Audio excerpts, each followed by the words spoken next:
the investments that went into what we call today artificial intelligence, including, LLM models, large language models, speech recognition, dates, decades, and like so many other areas, that was led by government. So if you look at even DARPA, which, as you know, is the lead investor in the internet, it came from problems mainly in the military-industrial complex that then required ultimately what we're calling artificial intelligence today. But again, in the entrepreneurial state, I talked about how everything in our smartphones that make them smart and not stupid, internet, GPS, touchscreen, Siri, and so on, were government financed. What's very scary today, what makes today different with AI, is that that's not really necessarily going to be true much longer. Why? Because these massive economic rents, and I call them rents, not profits, so excess profits in excess of what these companies actually did, because we privatized all the rewards from this massive social and collectively created value in this area. They have so much money, right? Trillions, not billions, trillions. The salaries they are paying to the top researchers in universities, both public and private universities, and to people who used to work in the NASAs, the DARPAs, the Corfos in Chile, they are going now to work in these companies. And that hemorrhaging of talent, of top research expertise, I don't think people are talking about this enough. It literally is the biggest change.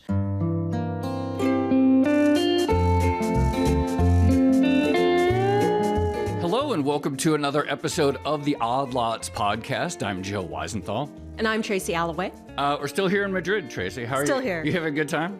I am. I've eaten a lot of ham and cheese. And me too. That's pretty much all I can say. Yeah, I'm going to turn into a jamon by the time I leave. I'm certain of that. So we are at the Bloomberg CityLab conference. It's funny, like the mayoral level of politics is not something we spend a ton of time typically on.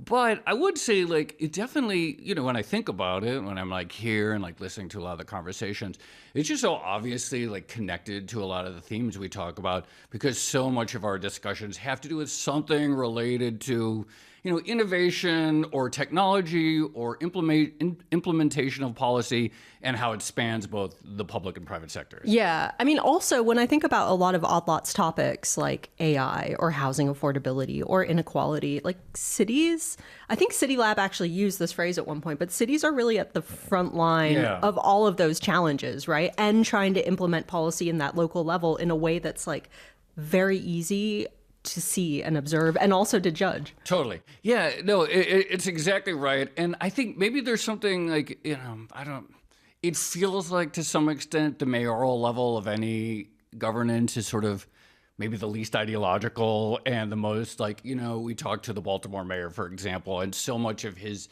theme was just like talking to other mayors, like what's working in your town, what's working in your city, and what's not working, and so forth.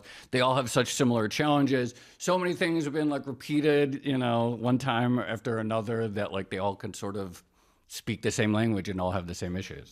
Yeah, it's funny. You kind of get that local idea swapping at a mayoral level that I cannot imagine necessarily happening in national politics. No. Like, can you imagine Trump and Xi Jinping getting together and be like, oh, we implemented this really cool like national transportation program. Have you tried it? Yeah. You hear like these stories, right, of a governor sometimes, or a mayor will go to like another country. It's like, oh, we can like learn from what the city did on transit or whatever. But no, you don't really hear that the same way at the real national level, which is where a lot of our discussions tend to sit. Absolutely. Anyway, I'm really excited about today's episode. We're going to be speaking with a guest who I would say, like, since we've been doing Odd Lots, is actually one of the more frequently requested guests. Requested. And so it's sort of a failure on our part that like we just like never made it happen before.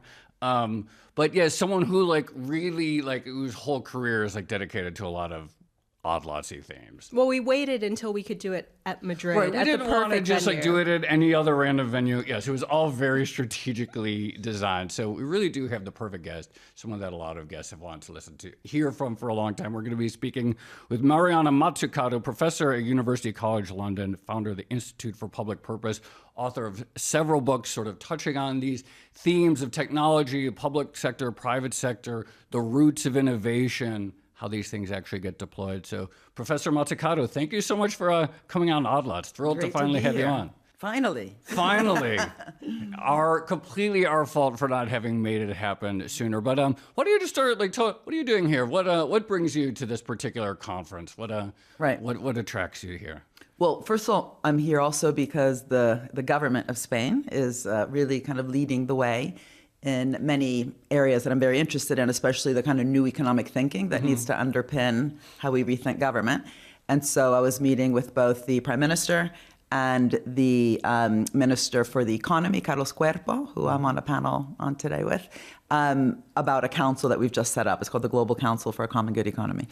Anyway, and besides that, I'm also here to speak at the Bloomberg CityLab's event about this new public sector capability index that we've been developing with them as a partner, which is really about, reinvesting inside the civil service so that they can really tackle those wicked, complex problems instead of, hiring Deloitte during COVID and giving them 1.5 million a day to do test and trace, which they failed at in the UK.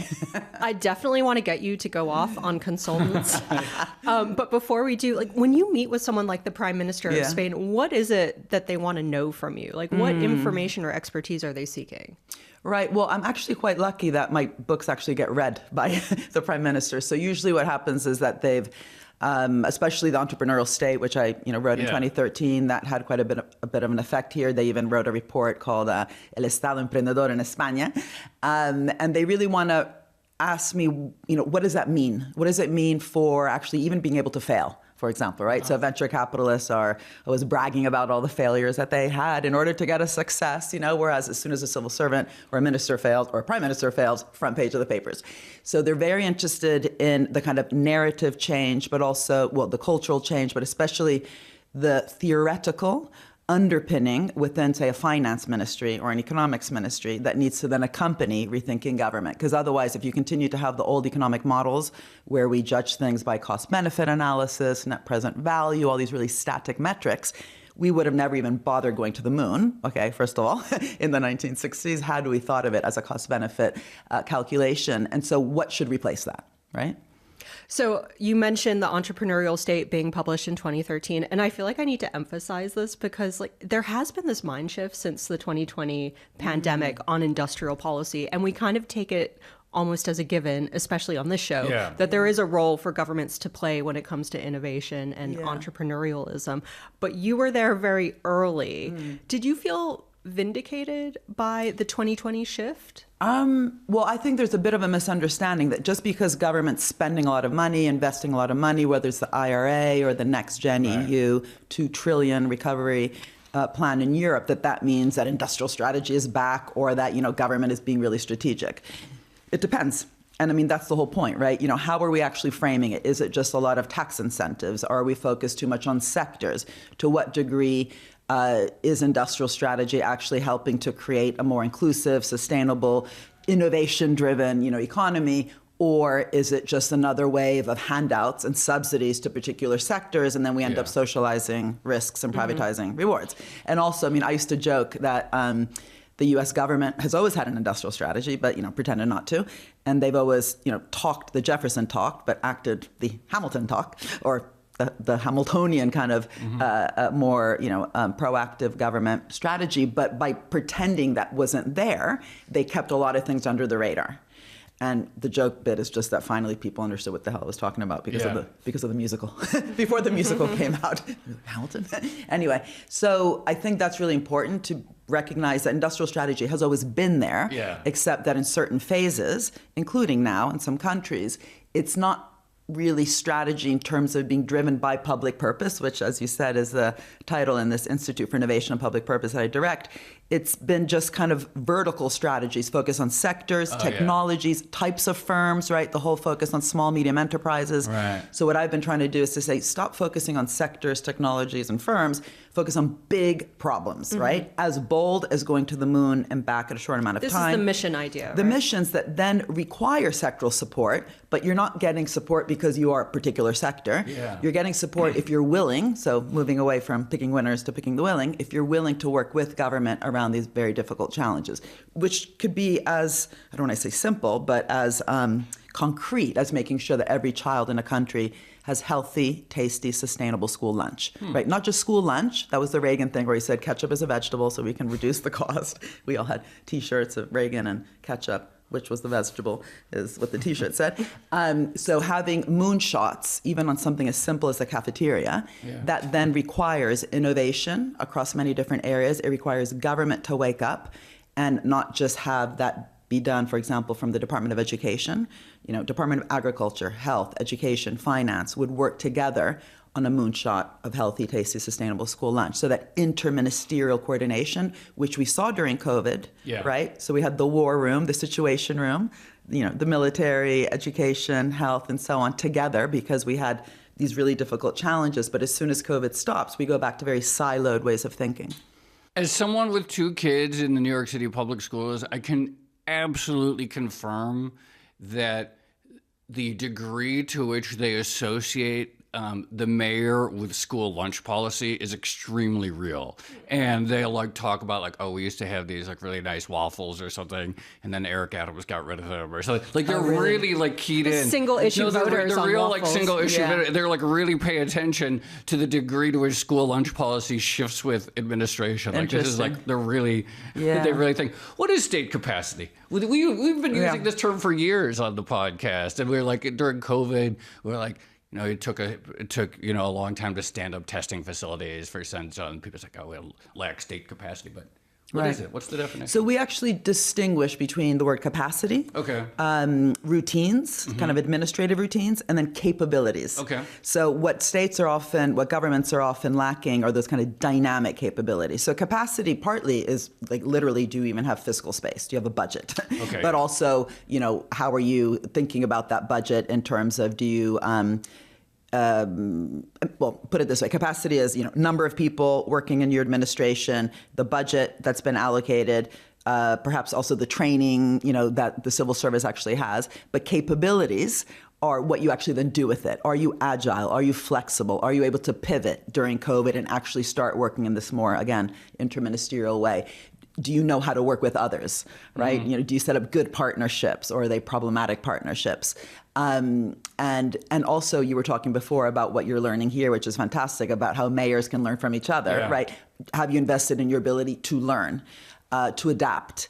And so I think that latter, this concept of dynamic capabilities is a much more complex area to be investing in. And the only reason you would do it is if you actually have a theory about government that is more than what traditional economists think about government, which is at worst, get out of the way, at best, fix a market failure. So as soon as you say, actually, it's about shaping and co-creating a different type of economy and society that works for people and planet, then the question is, what does that mean for the capabilities that you need? If you're just fixing, then you just need a lot of bandages. And that's, in fact, what we get. We get very reactive, kind of filling the gap kind of policies. Yeah, the pendulum constantly swinging back and forth. Exactly. But, capacity, of course, is essential. Without, a budget and fiscal space, you can do nothing. That third category that I mentioned quickly, administrative routines, that's, are you also, do you have a stable environment where you can learn by doing?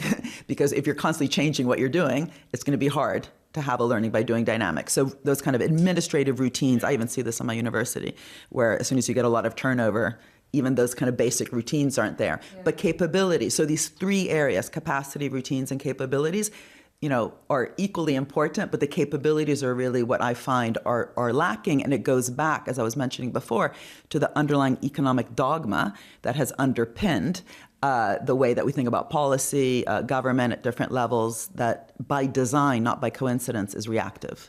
Have consultants become a substitute for state capacity / routine / administrative ability? Right. I always wonder how we got to the point where consultants are so big anyway, because it feels like every time you hire a consultant, it's almost an admission of failure on your part to be able to do something, right? And nevertheless, it's a widely accepted practice across governments. Yeah. So my last book actually was called The Big Con, so con for consulting, and the subtitle was how we've weakened businesses, infantilized our governments, and warped our economies, basically due to this consultification. I wouldn't blame the consultants. I actually blame governments, right? Why are you opening the door so wide to consultants? And it's fine to have advisors and some consultants. The problem is when they are actually doing the core tasks that government should do. Again, test and trace during COVID was a core task. And so I think it really stems from, I'd say, the 80s when the kind of Reagan, Thatcher years, if you want. It always goes back to Reagan. Yeah, but actually in the UK, for example, it even increased more during the Labour government. So it's not one party, but it did begin, I'd say, in the 80s with this kind of downsizing of governments, which then ironically cost them more. Because as soon as you start downsizing without really strategically thinking what you need and what you don't need, of course you should trim the fat. There's no reason to have a bloated a government structure. But when it's done for ideological reasons and not strategic reasons, then, ironically, then you end up not having those capabilities that you need as soon as you have a flood or Brexit or COVID. And so I think then what happens with the consultants is, it's not their fault that they're invited in. I do think it's very problematic what they end up doing once they're in. So there's huge conflicts of interest. Well, the biggest conflict of interest being that they have no incentive really to make government better later because they wouldn't have no contracts. It'd be like having a therapist your whole life. That therapist is probably not very good. Which is how the therapy model works. Well, do you remember this came up in the episode we did about construction in New York? And this idea that like one of the reasons it's so expensive and takes so long for like public funded projects is because consultants have no incentive to actually get the project done. Yes, but also they're often working on both sides of the street, right? So they'll be, for example, consulting for, a state-owned enterprise like Eskom in South Africa, as well as the Treasury, which should be regulating Eskom. Or in Australia, there was a famous case with PwC where they were consulting for a medical device company, as well as the regulators of the medical device companies. Like, come on. So that should just be illegal, right? And again, getting the right kind of regulation that makes sure that we don't have these kind of scams. So what we also argued was, the first thing is start investing back inside government. So you don't need so much consulting, but also when you do bring in the consultants, make sure the contracts actually embed learning within them, and that you are also bringing in the right people. If you have an oncology strategy, of course you should get the top doctors and consultants and cancer to advise. So the other huge problem is that these consultants, when they're coming in, they often actually don't know very much, and they end up really bothering the poor public servants that they end up emailing. Oh, would you mind telling me what you think about, or sending me your, plan that we can study? It's like, why are you even working with government if you don't have within the consulting companies that deep expertise, which, and I'm not saying this just because I'm an academic, but I don't think academics are used enough. If you have a research center that's been thinking about climate change for the last 40 years, use them. Don't ask McKinsey, as Australia did, to design your climate strategy, which ended up, by the way, being terrible. So there is a bit of why is it that governments, A, don't invest in their own capacity and capabilities, and B, when they do go out there and look for the advisors and consultants, are kind of getting the ones that simply kind of provide a rubber stamp, right? That makes them feel more secure. They haven't even done the homework to make sure they are getting the top people in the world to help advise them on doing difficult tasks. Just to take the other side of the coin. So recently in New York City, it was, there was, I don't know, I think scandal is too strong of a word, but there were a lot of headlines about how much the city had paid consultants for working on redesigning the trash collection system in the city. And on the one hand, it's like trash collection, core city function. Why do you have to bring in a consultant? On the other hand, like reimagining the trash collection system is like, that's a one-time thing. So maintaining it, implementing it, servicing it, okay, that's like a permanent government function. Those are the routines. But the actual okay, we have to do a redesign. Yeah. Is that necessarily something that we need to have in-house in government, the capacity? Because do you want to permanently have that muscle? Because that's a one-shot thing. Doesn't that, to me, that makes sense as a time to bring in a consultant. People also argue for something like that, there's a value to having an external viewpoint, right? That makes sense. Like, there's the redesign, that's like a one-time job. Like, to me, I was like, all right, that doesn't seem crazy to bring in a third party to help figure out what that plan is. Exactly. So that's the myth, right? That somehow we're talking about either government does everything, right? Or even nationalize everything, or it does nothing and it privatizes and brings in the consultants. So the truth is obviously somewhere in the middle. So of course, you're absolutely right. Government doesn't have to have all those skills. It definitely needs the skills to know who to work with outside of government.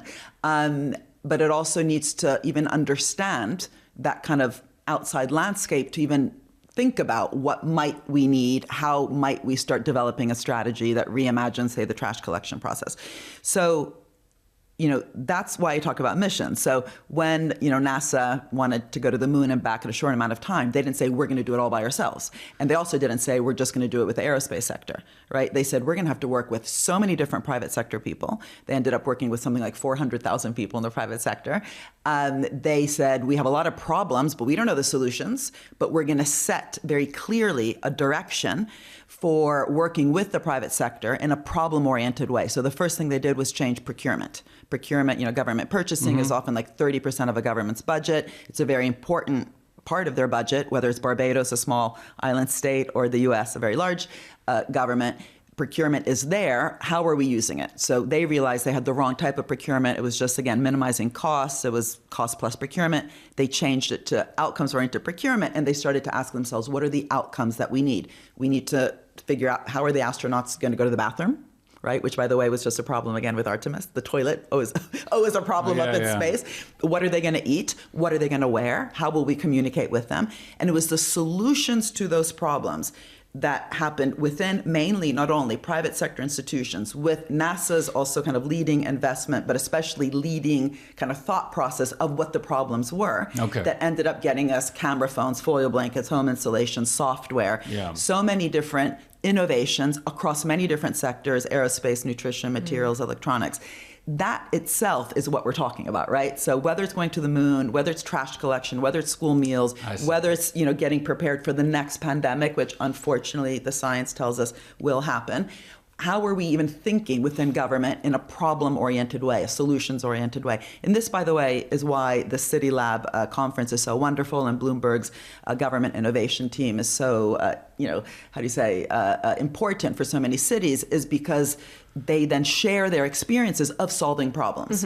And then they ask, and we're trying to help them do this with this Public Sector Capability Index, what did we learn along the way that we were missing? Where were the bottlenecks? What can we do better? But especially in terms of that flexibility, adaptability, willingness to experiment, right? Remember what Kennedy said, we're doing it because it's hard, not because it's easy. Yet all the words and policy papers are about making things easier, facilitating. I'm Italian, facile. We're in Spain, facile, right? So if you're facilitating someone, it's not going to be a good contract. If you're de-risking someone, it's not going to be a good contract. If you're simply enabling, facilitating, fixing, it's going to be a very bad public-private relationship. Just going back to consultants for a second, and I think this is actually relevant to the discussion of having cooperation among like different parts of the government on big projects. But how much of the consultancy fetish just has to do with diffusing responsibilities? So I always think back to the old saying about the purchasing manager thing. You'll never get fired for buying IBM, right? Like, how much of it is just like, well, I did my best. I hired McKinsey. What more can I do? If it goes wrong, it's McKinsey's fault. Accountability. Yeah, absolutely. So that's a really important point, because one problem is when government doesn't have those capabilities for the reasons we said before. Another is, even when they have it, why are they not using it? Australia, again, is an interesting example because they had really interesting capability within government with their innovation agency, CSIRO, and yet they gave this massive contract to McKinsey to do their climate strategy. And it's absolutely about diffusing that responsibility, but also because of the culture we have, again, within government, where if they do make mistakes, unlike in the entrepreneurial ecosystems and VC and so on, we don't accept that. But it's also in the private sector, right? So we also talk in the book about the consultification of management, basically. And there as well, if you're going to be doing a merger or downsizing or a massive share buyback scheme, isn't it great if you have, McKinsey told us to do it. So also just not taking on, it's kind of cowardly, right? Like, you're not kind of owning your decisions. I do think it's different in government. I think that, changing that culture, having more gov labs like they have in Chile, el laboratorio de gobierno, everything sounds better in Spanish. Right? You can say it's very true. It's true. Spanish and Italian. It sounds like an opera. I always say that in Italian every time we have a riforma della pubblica amministrazione. It's public sector reform. It's just cuts, but it sounds nice. It just sounds way nicer. La riforma della pubblica amministrazione. It's literally just cuts. And so that idea that what we need is kind of a laboratory within government, but also between governments, I think is really important. By the way, the head of procurement in NASA, Ernest Brackett, in the 60s with the Apollo program, not only did he help change the procurement policy of NASA, but he also said, we got to watch out. There's too many consultants in these corridors. And his exact quote was, if this continues, we will get captured by brochuremanship, which is kind of endearing because they didn't have PowerPoints at the time, right? So now the idea that you're ruling by PowerPoint, and that's basically all they know how to do. At the time, it was kind of shiny brochures. But he didn't say we don't want to work with the private sector, right? He said we won't know how to work with the private sector. We won't know how to write the terms of reference if our own brains are, becoming weak. So investing within in order to work also outside with others. So it's not working with others, it's working smartly with them. So this gets to the sort of one of the big questions of the day, obviously, and that is AI, right? And so you mentioned, school lunches. You said a mission. It doesn't mean like the private sector isn't going to play a role in providing food or whatever, but first you establish what the mission is. Then you talk about the moon. It doesn't mean that the private sector isn't going to play a role. Private sector played a significant role through various technologies and procurement, but there was an overall mission. How are you thinking about AI? Should governments first decide, like, what is our mission for this? What missions could it theoretically enable? Like, does this feel different than other endeavors? We obviously know a lot of public sector money is going to wind its way up in AI and already has a lot of innovation. It already has. But how are you, does this fit? Is this different? Talk to us about how you're thinking about this particular moment of extreme sort of technological ambition. Right. I mean, there's so much to say. So first, the investments that went into what we call today artificial intelligence, including, LLM models, large language models, speech recognition, dates, decades, and like so many other areas, that was led by government. So if you look at even DARPA, which, as you know, was the lead investor in the internet, it came from problems mainly in the military-industrial complex that then required ultimately what we're calling artificial intelligence today. But again, in the entrepreneurial state, I talked about how everything in our smartphones that make them smart and not stupid, internet, GPS, touchscreen, Siri, and so on, were government financed. What's very scary today, what makes today different with AI, is that that's not really necessarily going to be true much longer. Why? Because these massive economic rents, and I call them rents, not profits, so excess profits in excess of what these companies actually did, because we privatized all the rewards from this massive social and collectively created value in this area. They have so much money, right? Trillions, not billions, trillions. The salaries they are paying to the top researchers in universities, both public and private universities, and to people who used to work in the NASAs, the DARPAs, the CORFOs in Chile, they are going now to work in these companies. And that hemorrhaging of talent, of top research expertise, I don't think people are talking about this enough. It literally is the biggest change, right? Because otherwise, just, the fact that we've had, big technological changes, general purpose technologies completely affecting, how we produce, how we distribute, and, from the rise of electrification and so on. That thing, like, at one point, I mean, I don't think it actually panned out that great for them, but didn't Uber hire the entire Carnegie Mellon robotics team in one fell swoop? I think they did. I think when they were doing self-driving car technology, they just wrote a check for the entire faculty of the CMU robotics team, and it was just like that. But not enough people are talking about this. So it's very hard to govern a process for good, ethically and so on, if you don't understand it. So if this talent is in fact leaving these publicly financed institutions, even private universities, most of the research, as you know, has been funded by NSF and so on.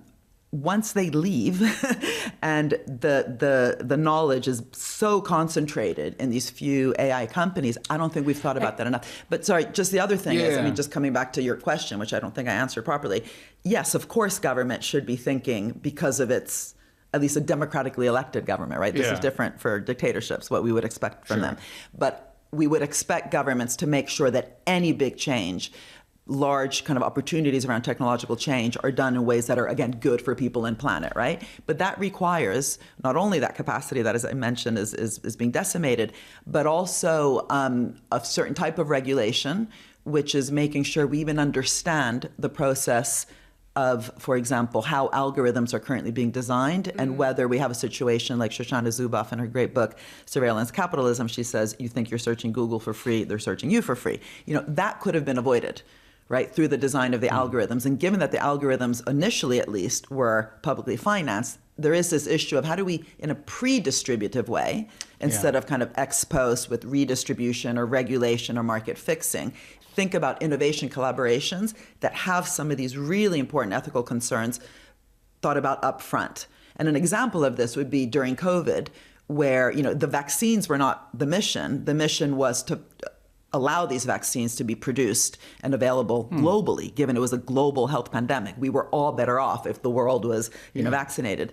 And yet only one of the vaccines, the one that was a collaboration between Oxford University and AstraZeneca, had that kind of conditionality about what good looks like at the start in terms of how they collaborated. So it was the publicly financed researchers, Oxford is a state school, that put that as a condition with their relationship with AstraZeneca, that they would share the knowledge, that they would join the patent pool, keep costs and prices low. So more of that.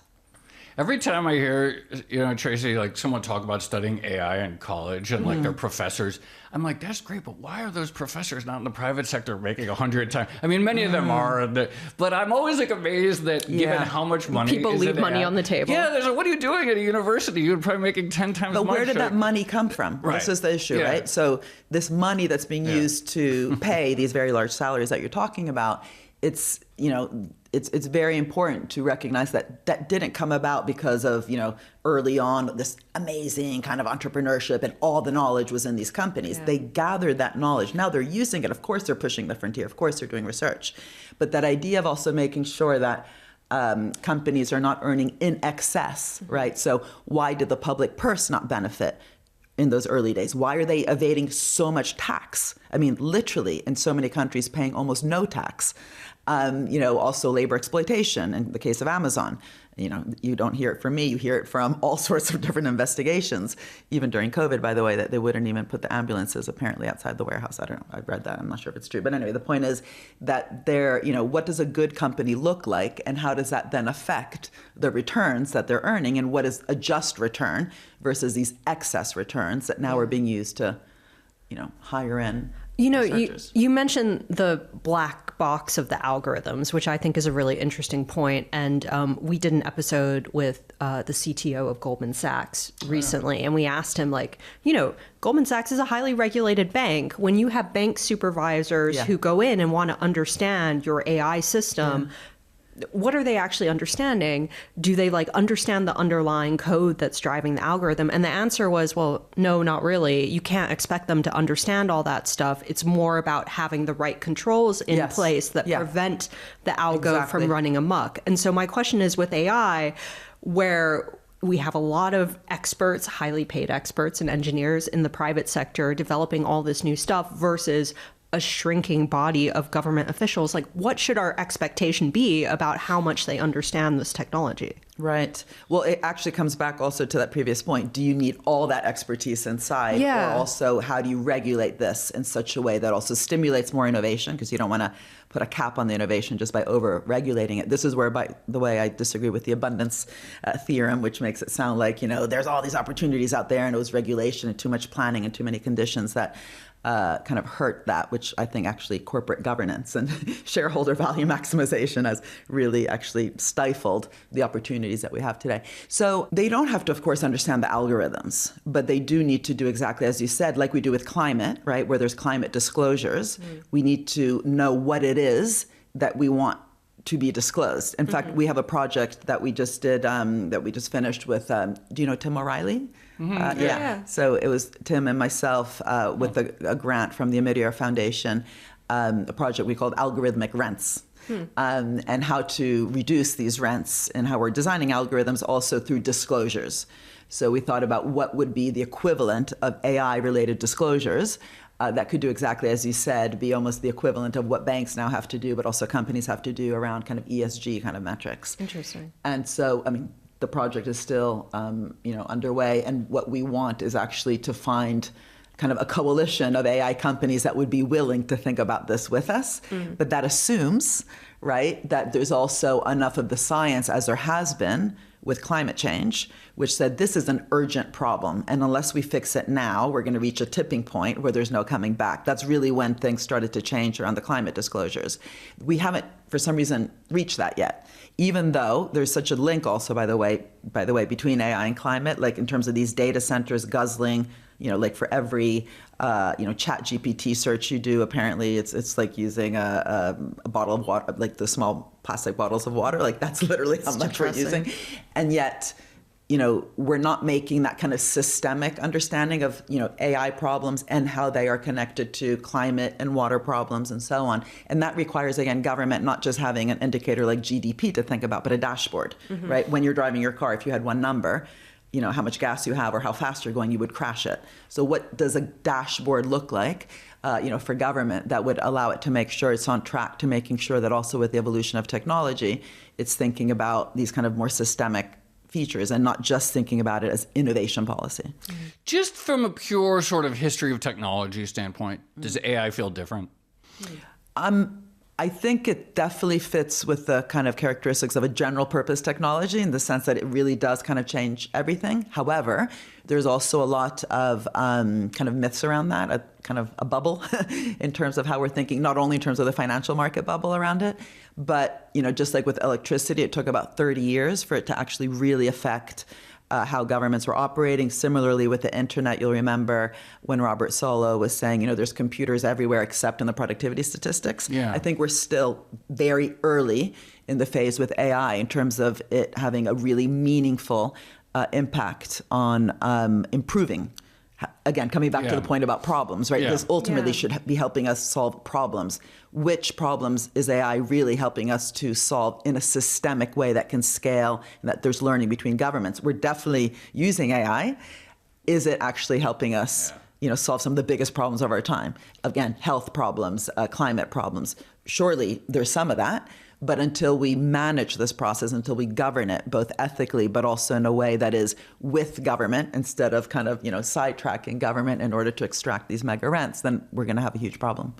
Why do you think that hasn't happened yet or governments haven't stepped in faster? Because I do think AI is kind of unusual in the sense that, you have people like Sam Altman who will say very publicly in interviews like, this creates a lot of negative externalities and society is going to have to figure out how to deal with this and governments are going to have to figure out how to actually best deploy this technology. OpenAI published a big industrial policy document, which again, I think is kind of unusual to previous technological developments. And yet governments seem kind of slow.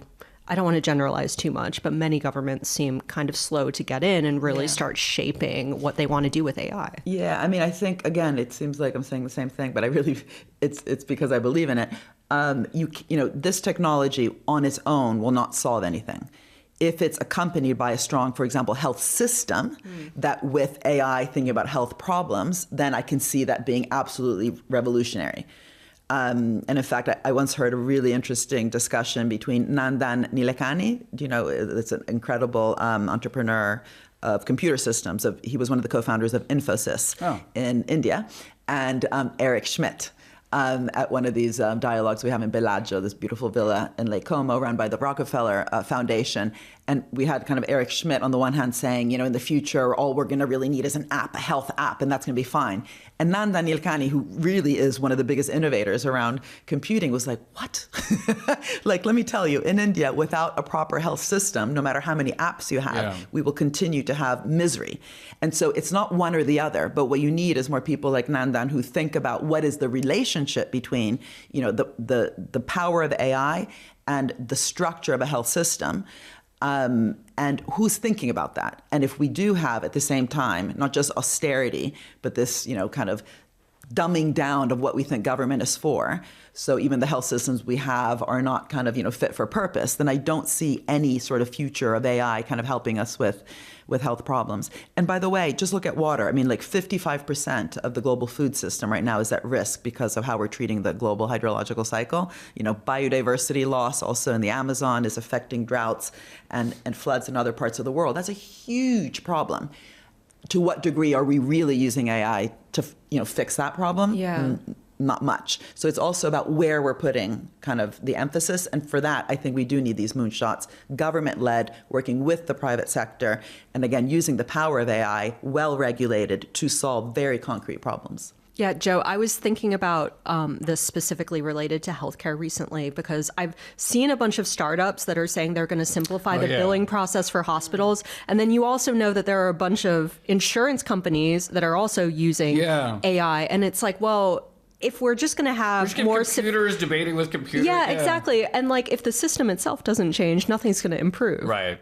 No, I've totally thought about the same thing where it just like feels like we're going to have this arms race where it's like my bot will argue with your bot, and then the only entities that make any money are the bots, the bot makers, the bot makers themselves. Do you know that Ada Colau, who was the mayor of Barcelona, another city here in Spain that you know well, when she was mayor, she came from a housing movement. So she was really, really concerned with housing issues, but also, public transport, public schools, and so on. And her thing was, why is it that when the citizens of Barcelona, click on Uber or City Mapper, this data that's created from that, right? Because every time we click on something, data is created. She said, why aren't we in the city using that data to improve our decisions and understanding of our public transport and public housing challenges? Yeah. And so she ended up hiring computer hackers into the city government and made it a really cool place to work. And I think that, again, kind of insourcing back in those kind of, cool hackers that currently are working in these companies, but to come and work with the city administration that says, we want you to come in, fail, but help, don't worry about failing. Sorry, not fail, but, take risks to help us, though, kind of really target our big, challenges around housing, transport, and so on, inequality in terms of access. So obviously, we're talking about the public sector. We're talking about the government's role in facilitating or guiding various technologies. But there's also just like politics, right? Winning elections. And the fact that, as you mentioned, failures become a scandal and they're on the paper and maybe like politicians lose their jobs, and then someone comes in. When you, just in your own personal work, when you like think about this stuff, like how much do you have to calculate the reality that one big job of politicians is to win re-election, and that an election, and that a loss of election has the potential to just take the government in 90 or 180 degree turn from whatever the previous administration at any level in any country does? And how much do you like think about that reality when you're thinking about strengthening government? So the first time I started to work on missions wasn't on mission-oriented policy, it was on mission-oriented organizations, right? To better understand the DARPA kind of organization, right? Corfo in Chile is similar. Citra in Finland, MindLab in Denmark, Vinnova in Sweden. These are innovation agencies that are, in fact, making these big bets that are mission-oriented. But my question was, how are they organized? Are they also unstable due to the electoral cycle? Yeah. And they had thought about this. I mean, it's not a coincidence that DARPA, for example, people come in for 5 years. So it's not the 4-year electoral cycle. They're actually told, come in and do take risks. That's how you'll be evaluated, not by just if you're succeeding all the time. That means you're not taking those risks, but also the impact that your successes have. And so that kind of cultural shift, but also the fact that people are coming in kind of on secondment. They're not there to be a civil servant their whole life. So we started studying. Well, I mean, for some areas, I think that's fine, especially around innovation, right? You want to, coming back to the idea that we want to bring in and crowd in the top talent into government, having like a 5-year period that you're going to help as a civil servant paid by the government, not as a consultant, working with, not at the civil service. I do think there's lots of kind of room for that. But so that idea that because we value the private sector, there has been, for example, think of Harvard Business School, where they have this case study methodology of businesses. We've never really done that with government entities because we don't value, basically government as a value creator. It's just seen as a redistributor, a fixer, a facilitator, an enabler of the private sector. And that's, of course, where then we expect creativity and value to be created, which is not right. So one of the things that we do in the Institute, which is actually a department, so we train up civil servants around the world, also through our own MPA, Masters in Public Administration, but also through applied learning programs, was to start developing these cases. What do we know about the BBC? how is it different from other public broadcasters? How do they measure what they call public value? What is public value? Yeah. So even having, comparison learning between, say, a public bank, the BBC, a government digital agency, on what it means to crowd in or crowd out the private sector, what it means to shape markets, not fix them, what does it mean to have a culture of experimentation versus this huge risk averseness that, as we said before, is a cause for the consultification. So I think a lot about that. But it's not, there's so much instability, obviously, also in the private sector. Sure. So there is a bit of a myth that it's all unstable in the public sector because of electoral turnover. We can shape these bureaucracies to be creative bureaucracies, resilient bureaucracies. They don't have to be vertical and so inertial. But the other point I think that's sort of stemming, I think in your question, tell me if this is not related, is literally winning the election. Yeah. What are we learning globally? Why is it that Biden, whose economic policies were actually quite successful in the red states, at least starting to be quite successful, why in those states did he not win? And I think there's something going on in a lot of countries, definitely also in Italy and the UK, where people who have been, let's just use the concept, left behind on terms of the economic benefits, at least in the past, even when new economic policies work, that's not enough if people don't feel valued, if they don't have their dignity back, if they continue to feel condescended upon. So one of the really cool things I've been working on with city governments, but even councils, so my neighborhood in London is called Camden, it's about 250,000 people. I worked with the council on mission-oriented procurement for adult social care across 10 housing estates, what you call projects in the US. And we brought the carers and the carees to the table to design that policy. So working with people, really valuing their lived experience to help us design policies that are meaningful and will improve their lives. I think it's just so important. Firstly, to get those policies to be designed right, but also to give people, again, dignity and self-worth. And I've seen it also, because we have so much inequality in the UK, unfortunately, we have food banks, which is barbaric if you think about it. In the 21st century, food banks, we should not have that. People should have food, on the table, enough and healthy food.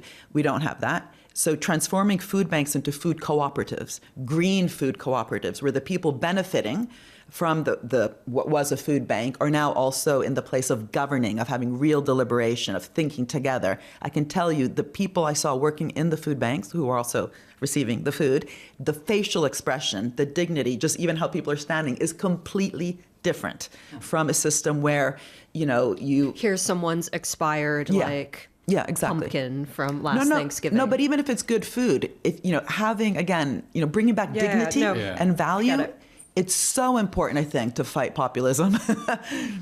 I'm going to ask what is potentially an unfair and loaded question, but I think it might be quite illustrative of everything that we've been discussing. When you look across the world, are there particular countries or cities that you think are doing industrial policy right in the sense that they're taking maybe a holistic approach with a defined strategy/mission?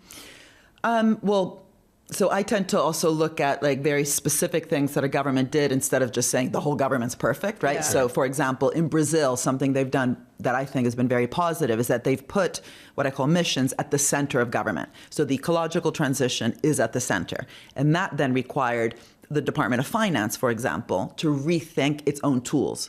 For example, a public bank, right? So BNDES, which is one of the largest public banks in the world, it can either just, again, give money out to, say, the agribusiness industry or save the steel industry when it's going bust, or, because there's an ecological transition, it can think about how these sectors themselves need to change in order also to access the loans that the bank is giving. Germany, by the way, did that when they had the Energiewende policy, their public bank, the KfW, the way they provided support to the steel sector, which in the US and the UK and so many countries, steel is under pressure. The loans to the steel sector were conditional that the sector lower the material content of production, which they did in their own way. Had government told them how to do it, you kill innovation. But strong direction, conditional loans, and they ended up now having the greenest steel in the world. It might not be competitive yet, and that's a scale issue that has also to do with regulation. But repurpose, reuse, recycle technology in steel only happened because the public bank that was mission aligned. So I'm very interested in procurement, public loans, state-owned enterprises, digital public infrastructure, examples where they're not just things that are there, but they're used to really transform and help development. Sweden is also really interesting because they had a high-level challenge, right? Missions are somewhere between a challenge, like the space race, and a sector, like aerospace, right? So the moon mission required lots of different sectors, but it was very concrete, whereas the challenge of, say, climate change or all the sustainable development goals, those are kind of very broad. So transforming them into missions. And their challenge was, I think they said they wanted a fossil-free welfare state. And that's why then they said, well, what are the missions? We were working with them on this. So we were kind of stimulating some of this thought through Vinnova, their innovation agency. What are the missions that will help us achieve that? And that's where then the healthy, tasty, sustainable school meals policy came from. We worked with them on that also in Brazil. We just actually put out a report about this with the World Food Program. But what was interesting, again, was that then that required government to work in a different way. Again, interministerially, catalyzing bottom-up experimentation, local manufacturing, but through also the redesign of the tools themselves. The UK, which I don't think is a very good example right now. I mean, there's lots of instability. There's also been 14 years of austerity. Some things that were really interesting, and this is why I look more at the organizational kind of examples, was government digital services, GDS, which basically began by government back in the early 2000s saying, why does everyone have to go to, say, Google to download a white paper? Why don't we have our own kind of digital platform? They did what most governments do, outsourced it to a company called Serco, which is not a very innovative company at all, gets lots of government contracts. They failed miserably. And then people from the iPlayer team in the BBC said, we'll do it. So they went over to the Cabinet Office, set up government digital services, came up with this incredible digital platform called gov.uk, which won an international design award. But what was interesting to me from that example was that the first thing they did was look out the window and said, with arrows pointing out the window, those are not clients and customers.